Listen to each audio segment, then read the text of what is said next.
Jalaun metro से मैं रश्मि Pandey. Jalaun metro पर आज इस शख्सियत विशेष में मेहमान हैं जिला पंचायत सदस्य रामेंद्र त्रिपाठी।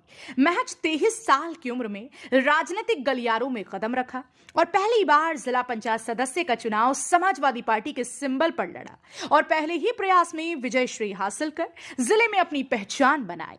राष्ट्रीय अध्यक्ष अखिलेश यादव से सीधे संवाद कर अपनी बात को रखते हैं। पिता की राजनीतिक विरासत को आगे बढ़ाने वाले रामेंद्र त्रिपाठी इन दिनों खासा चर्चा में हैं। जनपद में हो रहे अवैध खनन, परिवहन, मिट्टी खनन या फिर भ्रष्टाचार, सभी मुद्दों पर अपनी बात बेबाकी से बोलने वाले रामेंद्र त्रिपाठी से खास बातचीत Jalaun metro consulting editor Devesh Swarnkar के साथ। नमस्कार, आप देख रहे हैं जालौन मेट्रो। मैं हूं आपका अपना देवेश। शख्सियत विशेष में आज हम आपको रूबरू कराने जा रहे हैं रामेंद्र कुमार त्रिपाठी, युवा नेता से, जिन्होंने महज 23 साल की उम्र में जिला पंचायत सदस्य का चुनाव जीता, पहली बार लड़े और पहली बार में ही विजय हासिल की। युवा नेता है, युवा सोच आजकल अपनी विशेष बातों के लिए जनपद में छाए हुए। इनके अगर हम पारिवारिक बैकग्राउंड की बात करें तो इनके पिता दीप कुमार त्रिपाठी समाजवादी पार्टी में एक अपना अलग मुकाम रखते हैं। समाजवादी पार्टी के आला कमान से लेकर जमीनी कार्यकर्ता तक हर जगह उनकी अपनी पहुंच। उन्हीं के नक्शे कदम पर चल पड़े हैं रामेंद्र कुमार त्रिपाठी। कुछ मुद्दे हैं आज उनसे हम बात करें।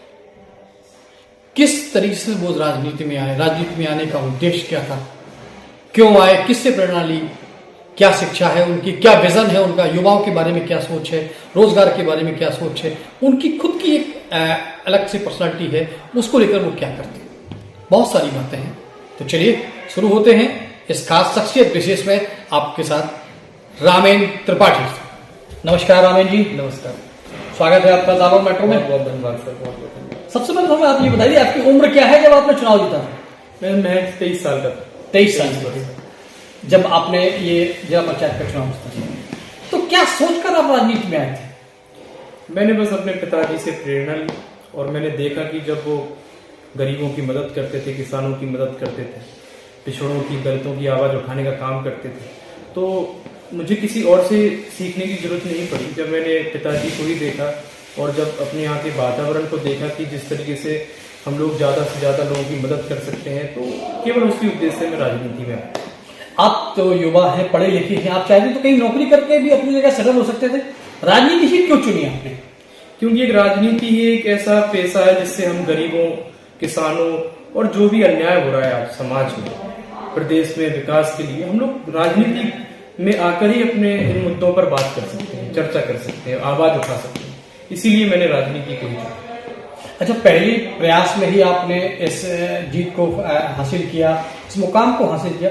पहली बार जब आप सदन में पहुंचे थे, उस जिला पंचायत के सदन में पहुंचे, उस समय की आपकी फीलिंग क्या थी? जाहिर सी बात है, जब पहली बार हम किसी काम को करते हैं या किसी, तो थोड़ा सा नर्वस फील होते हैं, पर मुद्दे इतने थे जनता के, किसानों के, उन मुद्दों को लेके जब मैं सदन में बैठा तो फिर मुझे एक जनता के प्रति या जनता की थी, मुझे वो महसूस हुई। उन मुद्दों को मैंने बेकाबी से रखा और चर्चा की। जिस पार्टी से आप बिलोंग करते हैं, अक्सर कहा गया है कि समाजवादी पार्टी गुंडों की पार्टी है, इसमें लोग आने के बाद लोगों पर अत्याचार करते हैं या कुछ और करते हैं, तो क्या इस बारे में आपका क्या कहना है? ये सब विपक्षी पार्टियों के दिए हुए नाम है। हम लोग तो सिर्फ और सिर्फ किसानों, गरीबों, पिछड़ों की मदद करते हैं, दलितों की मदद करते हैं। गुंडागर्दी यूं कह लें कि हम लोग किसी भी गरीब का काम जब हम लोग कराने जाते हैं या अधिकारी नहीं सुनता है, तो हम लोगों को थोड़ा उस लहजे से भी बात करनी पड़ती है कि किसान, देखिए हमारा उद्देश्य है कि गरीब का काम होना चाहिए, किसान का काम होना चाहिए। उसके लिए मुझे अब लोग गुंडा कहें तो ये जनता तो नहीं कह रही, किसान नहीं कहते हैं। इसके आपके बारे में भी कहा गया कि आपने चुनाव भी गुंडागिरी की दम पर जीता है। नहीं, ये तो कोई कहेंगे। आप पूछिए, हमारे क्षेत्र में जाइए, आप सर्वे लीजिए कि मेरी छवि क्या है क्षेत्र में। गुंडागर्दी की तो आप बात ही मत करिए। मैं हमेशा, चाहे कोई भी हो, गरीब से लेकर सबका सम्मान करता हूँ। कोई भी हो, महिला, बहनें, बेटी, सबका बहुत अच्छे से सम्मान करता हूँ उनका, और मुझे स्नेह भी प्राप्त होता है जब मैं क्षेत्र में जाता हूँ। आपने भी देखा होगा, मैं सोशल मीडिया पे जब फोटोज लगाता हूँ तो आपने देखा होगा मुझे किस तरीके का स्नेह प्राप्त होता है लोगों का। तो इस गुंडागर्दी ये सब तरीका नहीं, ये सब तो केवल विपक्षी और ये जो लोग हैं वो विरोधी लोग, ये सब अफवाहें फैलाने का काम करते हैं। अच्छा, आजकल आप कुछ ज्यादा ही छाए हुए जनपद में कुछ मुद्दे को जिनको लेकर आपकी कल ही जो बैठक संपन्न हुई है जिला पंचायत की, उसमें कुछ मुद्दों को लेकर आपकी बहसाबाजी हुई थी, क्या मुद्दे थे? देखिए, जाहिर सी बात है, अगर नाबालिग लड़के जालौन की सड़कों पे अवैध खनन जो मिट्टी का हो रहा है, रोड पर मिट्टी फैलाकर या दुर्घटनाएं जो हो रही हैं, अभी खाली की बात है, कुछ दिन पहले दाऊजी गार्डन पर एक नाबालिग लड़का ट्रैक्टर चला रहा था, उसने एक्सीडेंट कर दिया, 3 लोग उसमें घायल हो गए, तो क्यों ना हम उसकी बात उठाएं? भाई, जनहित के लिए हमने ये मुद्दा उठाया, हमें अवैध खनन से दिक्कत नहीं है।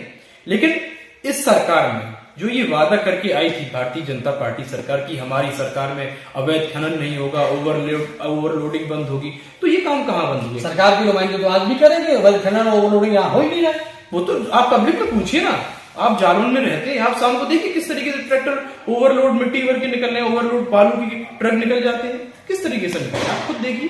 जिला प्रशासन कह रहा है कि वो इंटीग्रेटेड कैमरे लगाकर निगरानी रख रहा है, उसके बावजूद आप इस तरीके से आरोप लगा रहे हैं। ये आरोप जायज है, मेरी जहां तक बात है। और कहीं ना कहीं आपने देखा होगा कि अभी जालौन नगर में जो चौराहे पर एक्सीडेंट हुआ था कुछ दिन पहले, कुसमरा का एक लड़का उसमें एक्सीडेंट में खत्म हो गया था, वो ओवरलोड ट्रक से ही एक्सीडेंट हुआ था। तो मैं कई ऐसे केसेस है, मैं झूठ नहीं बोल रहा हूं, मैं मेरे पास तथ्य हैं, सबूत हैं। अच्छा, आप एक बार, अब सरकार तो इतना अच्छा काम कर रही है, लोगों को रोजगार दे रही है और प्रधानमंत्री आवास लोगों को उपलब्ध करा रही है, शौचालय उपलब्ध करा रही है, फिर आप सरकार की योजनाओं के विरोध में आप कैसे जा रहे हैं? मैं इसीलिए जा रहा हूं क्योंकि उन सभी योजनाओं का लाभ गरीब तक पूरे तरीके से नहीं पहुंच पा रहा। भाई, कोई भी सरकार की योजना है तो उसका पूरा लाभ गरीब को मिलना चाहिए। सरकार तो कह रही प्रधानमंत्री आवास बिल्कुल सब कुछ पारदर्शी तरीके से चला, चाहे वो प्रधानमंत्री ग्राम आवास योजना हो, चाहे मुख्यमंत्री आवास योजना हो, कोई भी आवास में कमीशन खोरी चल रही है, घूसखोरी चल रही है। क्या होता है कि मैं आपको बता दूं, मैं अभी क्षेत्र में गया, मुझे ये सब सपने नहीं आ रहे हैं जो मैं बोल रहा हूँ। मैं क्षेत्र में जाके लोगों से मिलता हूँ, सीधा उनसे, दलित परिवार से, गरीब परिवारों से मिलता हूँ, तब मैंने ये मुद्दा उठाया। मैंने झूठ नहीं बोला कि मैंने ऐसे ही हवा में ये बात। शिक्षा को लेकर भी सरकार काम कर रही है लगातार, और हर उस बच्चे को शिक्षा उपलब्ध करा रही है जो पढ़ने लायक है या जो गरीब से गरीब घर का है, वहां पर भी वो शिक्षा उपलब्ध करा रही है। आप शिक्षा पर भी सवाल उठा रहे हैं। देखिए, मैं जिले का शिक्षा समिति का सदस्य हूँ जी। तो जब मैंने पाया कि स्कूल में जो कॉपी किताबें बांटी गई, सभी विषयों की किताबें पहुंची, मैं ये नहीं कह रहा हूँ कि किसी विषय की किताब ना पहुंची हो, पर जैसे स्कूल में 90 बच्चे हैं, 90 स्टूडेंट्स हैं, तो किताबें केवल 80 पहुंची है, 70 पहुंची है, 75 पहुंची है किसी सब्जेक्ट में। तो जो पूरे जो संख्या है, कम से कम उन सभी संख्या तक, सभी बच्चों तक किताबें मुहैया हो, बस यही मैंने मुद्दा उठाया। अच्छा, जैसे आपको, अगर आप चूंकि शिक्षा समिति के सदस्य हैं और अगर जनपद की शिक्षा व्यवस्था आपको सुधारने का अगर मौका दिया जाए, तो आपका विजन क्या है, कैसे सुधारेंगे आप? सबसे पहले तो जो भी शिक्षा सामग्री है, सबसे पहले सभी बच्चों तक पहुंचानी चाहिए, और ये भी सुनिश्चित करना चाहिए कि जो स्कूल में एडमिशन है, उतने बच्चे स्कूल में पढ़ने आ रहे हैं कि नहीं आ रहे।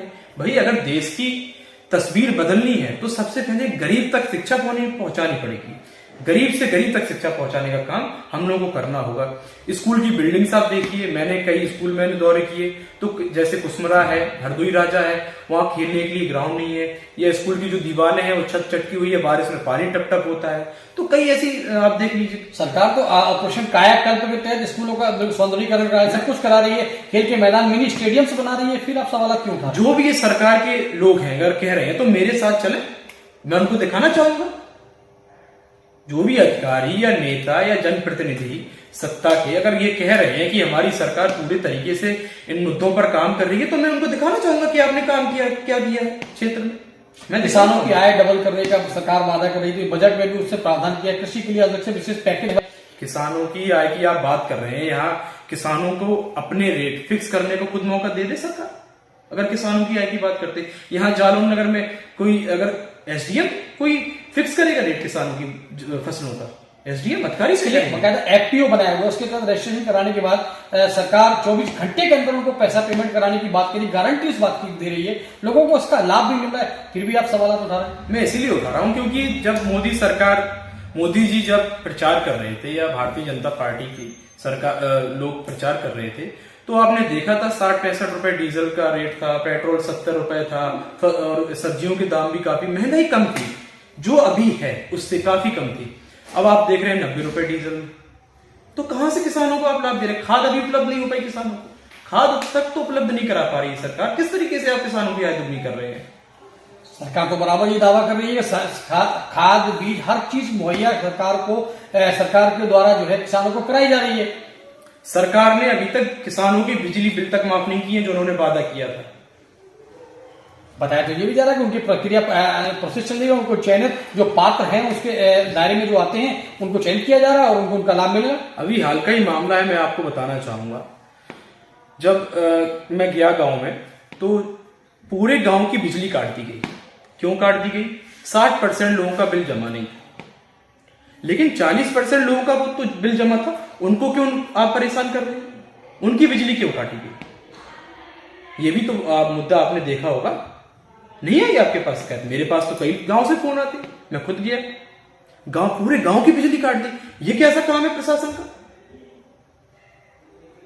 तो विद्युत व्यवस्था छोड़ दे, सरकार बराबर डेवलपमेंट की ओर ध्यान दे रही है, रोजगार की ओर विशेष ध्यान दे रही है। डेवलपमेंट की आप बात कर रहे हैं, सरकार में गड्ढा मुक्त सड़क योजना चलाई गई, 6 वर्ष लगभग हो चुके हैं सरकार को। मैं आपको अपने क्षेत्र की सड़कों के बारे में आपको बताना चाहूंगा जी। सिहारी गांव है, सिहारी पड़ी है, वहां से परबतपुर से इधरपुर की आप सड़क जाइए, गड्ढा मुक्त सड़कों का आपको उदाहरण मिल जाएगा। बीरपुरा से खजुरी की रोड है, वहां आप चले जाइए, गड्ढा मुक्त सड़क आपको मिल जाएगी। बल्कि मेरे क्षेत्र में एक ऐसा भी गांव है जो आज तक सड़क से वंचित रहा। आज तक उस गांव में सड़क ही नहीं पड़ी। ऐसा कौन सा गांव है? मैया कमलपुर है, मैया कमलपुर। मैं कई बार मैं चुनाव जीता, सबसे पहले मैं उस गांव में गया था। बारिश हो रही थी, मैं कीचड़ में खुद पैदल गया था। 2 किलोमीटर का रोड है, पहले ट्रैक्टर से जा रहा था, ट्रैक्टर तक फंस गया। मैं पैदल गया क्योंकि मैंने गांव वालों से वादा किया था कि मैं आपके गांव आऊं, इसीलिए मैं वहां पहुंचा। तो ऐसे भी गांव, इन सब मुद्दों को लेकर आपने क्या कभी जनप्रतिनिधियों से अपनी बात रखी? मैंने हमेशा जब भी बोर्ड मीटिंग हुई है, मुझे मौका मिला, मैंने बात रखी है। जनप्रतिनिधियों से अपनी बात रखी? मैंने हमेशा जब भी बोर्ड मीटिंग हुई है, मुझे मौका मिला, मैंने बात रखी है। हमेशा। क्या आश्वासन मिला आपको? आश्वासन मिला हम बिल्कुल करेंगे, लेकिन 2 वर्ष हो चुके अभी तक कुछ नहीं हुआ। ऐसे कई उदाहरण है। ये नारायणपुरा की पुलिया, कितने हादसे होते हैं आपको जानकारी है जी। अभी जनवरी में ही शुरुआत में मैंने अपने 2 भाइयों को खोया। उस एक्सीडेंट जो गाड़ी चली गई थी नहर में, तो उस टेढ़ी पुलिया को सीधा नहीं किया जा सकता है क्या?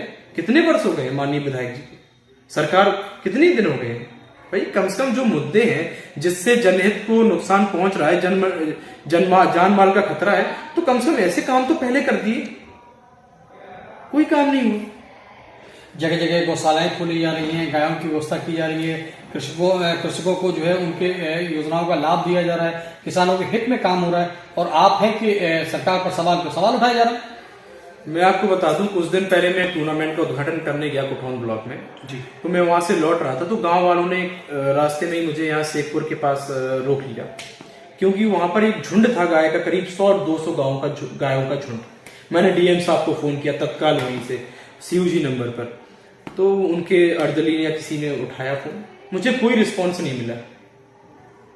ये लोग जो बात कर रहे हैं, आप देख लीजिए कहीं भी जाकर। हाँ, मैं मानता हूं कई जगह जैसे प्रधान अच्छा है, सेक्रेटरी अच्छा है, तो उन्होंने व्यवस्था अच्छी बना रखी है, पर कई गांव ऐसे भी हैं जहां अभी भी किसान अन्ना पशुओं से परेशान है।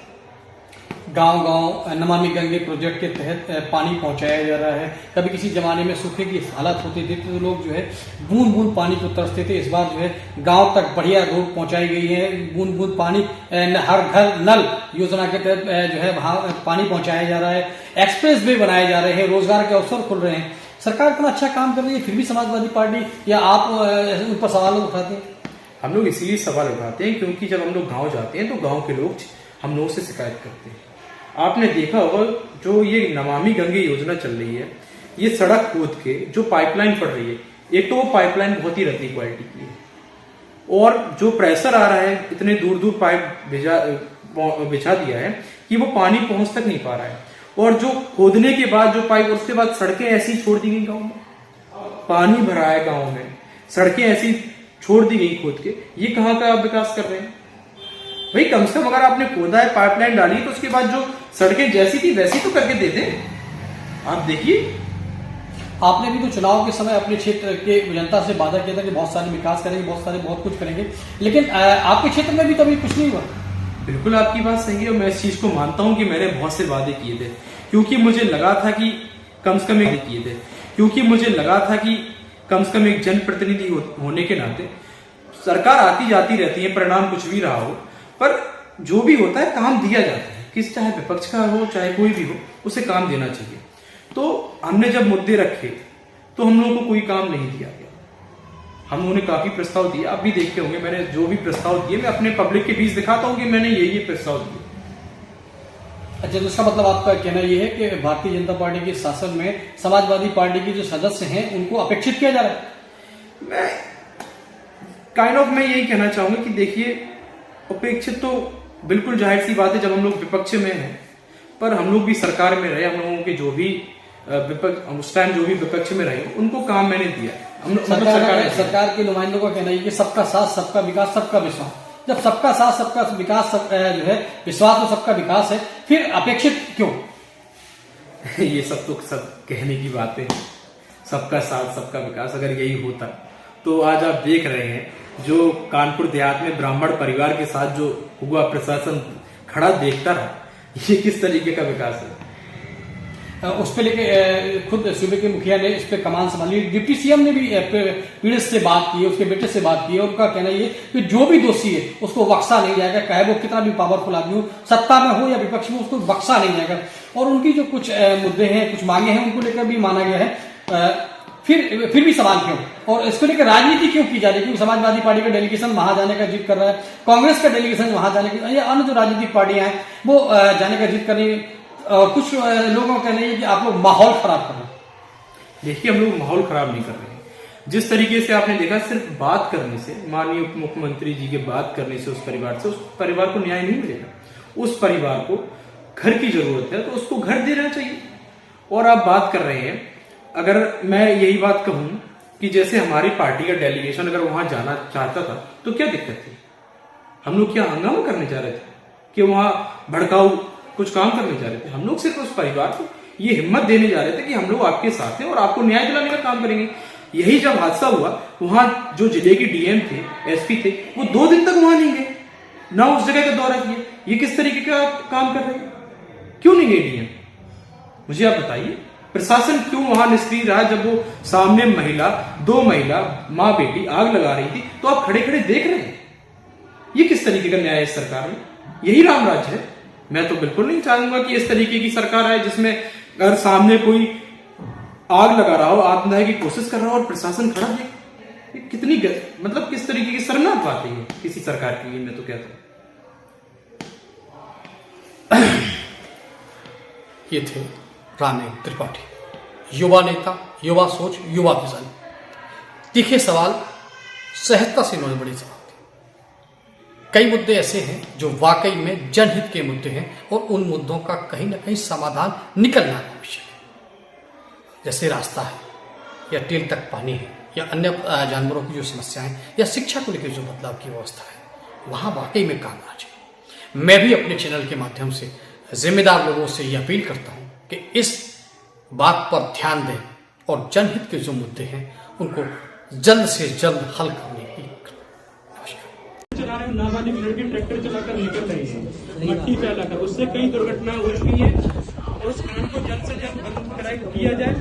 और ओवरलोडिंग जो चल रही है उससे मिट्टी जो फैलाकर रोड से निकल रहे हैं, नाबालिग लड़के ट्रैक्टर चला रहे हैं, ये कुछ दुर्घटनाएं भी हो चुकी है, ये भी बंद किया जाए। इसमें शासन प्रशासन के अधिकारी भी लिखते हैं। नहीं तो नाबालिग लड़के ट्रैक्टर चला, कोई दुर्घटना हो जाए फिर क्या होगा? ओवरलोडिंग ट्रैक्टर चला रहे हैं, ये तो गलत है ना। इसकी वीडियो भी है हमारे पास। अभी दाऊजी गार्डन आप जानते हैं, जरूर वहाँ एक्सीडेंट हुआ। भाजपा की सरकार बड़ी, लोगों को लगा ओवरलोडिंग जैसी समस्याएं से निजात मिलेगी, अवैध खनन रुकेगा, पर क्या हो रहा है? बहुत मिली, बहुत गुना हो गया है। गड्ढा मुक्त सड़कों की आप बात करते हैं, कई ऐसी सड़कें हैं, मैं गिनाऊंगा, सियारी से पर्वतपुर से एदनपुर, हमारी क्षेत्र में, हमारे गांव की छोड़िए, हमारा केवल गांव नहीं है, हमारा पूरा क्षेत्र है जिला पंचायत, मेरा पूरा जिला पंचायत क्षेत्र है। और मुझे अपने क्षेत्र की समस्या रखनी है यार, मुझे बात रखने दीजिए अपनी तरह को। मुझे नहीं मेरी बात रखिए। गड्ढा मुक्त सड़कों का क्या हुआ? आप अपने नहीं है यार, मुझे बात रखने दीजिए अपनी तरह को। मुझे नहीं मेरी बात रखिए। गड्ढा मुक्त सड़कों का क्या हुआ? आप अपने नहीं कितनी सालें बीत चुकी है ये बताइए ना, कितनी सालें बीत चुकी है? खजुरी से बीरपुरा आप देख लो, क्या सड़क है, क्या स्थिति है सड़क? खजुरी से बीरपुरा आप देख लो ना भाई। हम जाते क्षेत्र में, आपको मैं घटना बताता हूँ अभी धनौरा गांव की मैं घटना बताता हूँ आपको। एक दलित गरीब परिवार है, उसको कॉलोनी आवंटित हुई, आधा पैसा कमीशन में चला गया, वो केवल दीवार वाली छत पड़ नहीं पाई, अभी भी कच्चे घर में रह रहे, झोपड़ी में रह रहे। गलती है, उसने पैसा दे दिया, तो लेते हैं ना कमीशन, बताना चाहिए ना हम लोग, कमीशन ले रहे हैं सारी।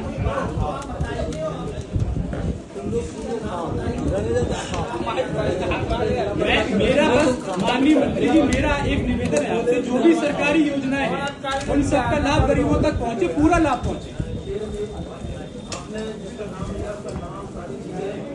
सरकारी के लिए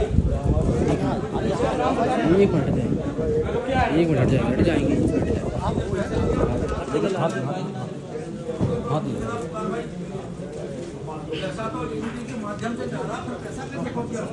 मैं अभी आपको नाम बता रहा हूँ, जो पीड़ित परिवार है मैं उसका नाम बता रहा हूँ। खबरों में अब तक के लिए बस इतना ही। मिलते हैं फिर किसी खास खबर के साथ, तब तक के लिए नमस्कार। अगर आप ये वीडियो फेसबुक पर देख रहे हैं तो हमारे पेज को फॉलो करें, और अगर आप ये वीडियो यूट्यूब पर देख रहे हैं तो हमारे चैनल को सब्सक्राइब कीजिए, और आगे आने वाली वीडियोस को देखने के लिए नोटिफिकेशन आइकन को प्रेस कर